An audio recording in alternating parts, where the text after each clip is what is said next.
Welcome, my friends, to a new episode of Frameworks. Well, in this episode, we're going to talk about, again, the product approach. But this time, we're going to talk about the product approach in coursebooks. And we're going to see how the product approach is represented in a coursebook. Now, some people may ask, Shadi, why is it important to see the framework in coursebooks? And because, again, I've seen many teachers having this problem.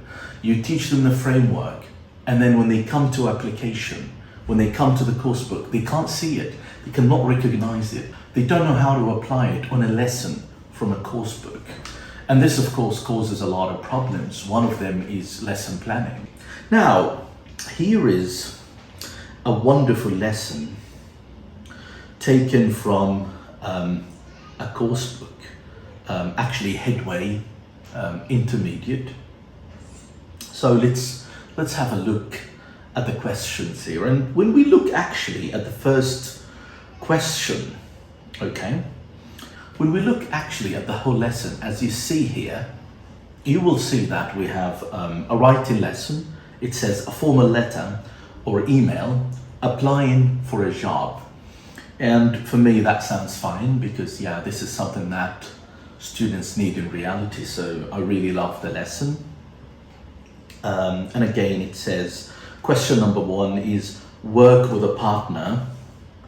What formal and informal beginnings and endings to emails do you know? Now, as a teacher, you have to think deeply about this question.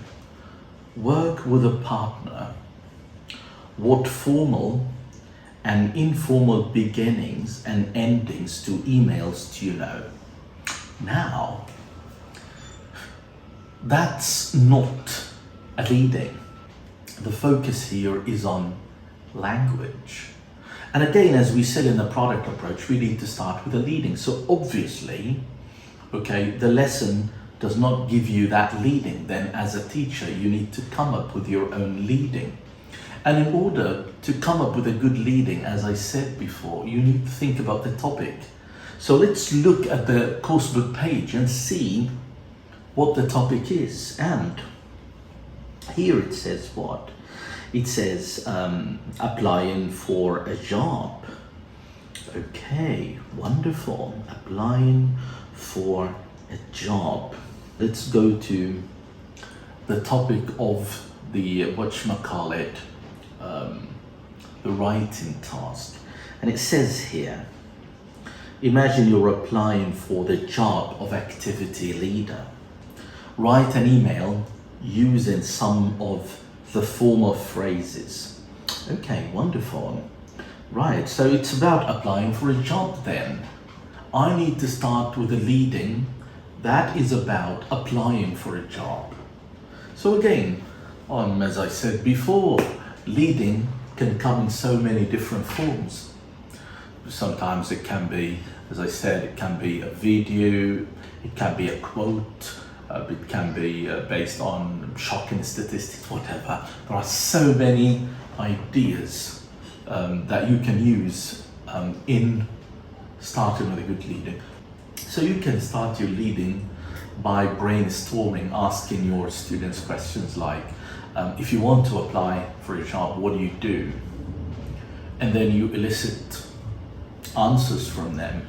And then one student might say, we go to newspapers and we look for ads, and some other people would say that we need to be ready with a good CV.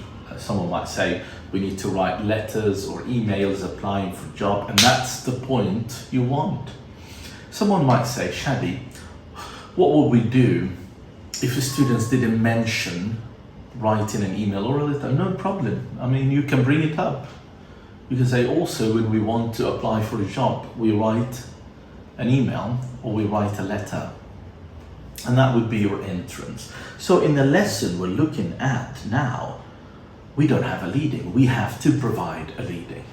Now let's go to stage number 2. And as we said before, in the product approach, we start with a leading, but we said that the second stage is reading. And The reason why we have the second stage as reading, as I said before, it's because we want to give an example for our students to follow when they're actually writing. Okay, wonderful, superb. So let's see whether the course book gives us this or not. And if you go here, let's have a look at activity number 2. It says, match phrases from an informal email in A with their more formal equivalent in B. And then after that, read the 2 job adverts and the email from Brendan. Which job is he applying for? Why is he suitable for the job? Find phrases from 2 in his email. Then in order to follow the stages of the product approach, I would start with activity 3. So I will make changes here. So I will go for 3. So this is my reading stage now. I will get my students to answer activity 3. Why activity 3 is the reading stage? Because look at it. Look at it. It says, read the 2 job adverts and the email from Brendan. So we've got an example here given to students. They're going to read an email. So while reading the email, they look at it, they see how it is written, okay? And this is the example we want to give to our students. So that would be my reading stage. Then after the reading stage, as I said, we have the genre analysis stage. And in the genre analysis stage, we focus on language or ideas, depending on what students need. And that would be different from a lesson to another. So in this one, if you go to activity 1 and you look also at activity 2, let's read activity 1. Work with a partner. What formal and informal beginnings and endings to emails do you know? Obviously, that's the genre analysis question because it focuses here on language, formality versus informality. Then again in number 2, it says, match phrases from an informal email in A with a more formal equivalent. So again, there is more focus on formality versus informality. So obviously here, the genre analysis stage would be about a style, the informal style and the formal style. And that's what we're going to focus on. Because as we said before, it's impossible to focus on all features of language in the genre analysis stage. You need to prioritize. And obviously, the coursebook writer in this lesson, he is prioritizing formality versus informality. Obviously, because the topic is applying for a job. Right, good.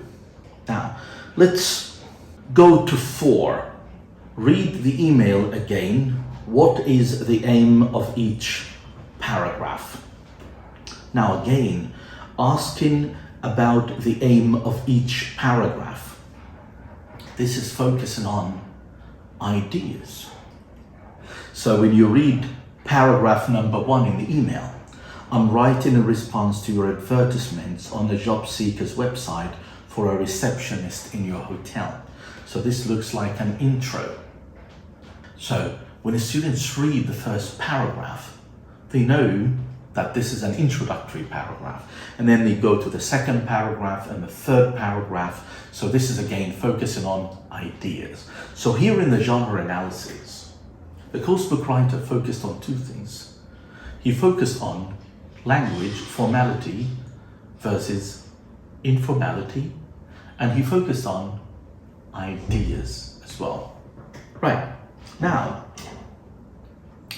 then we come to the writing task. That's the main aim.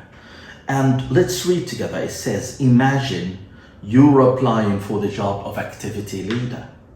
Write an email using some of the formal phrases from 1.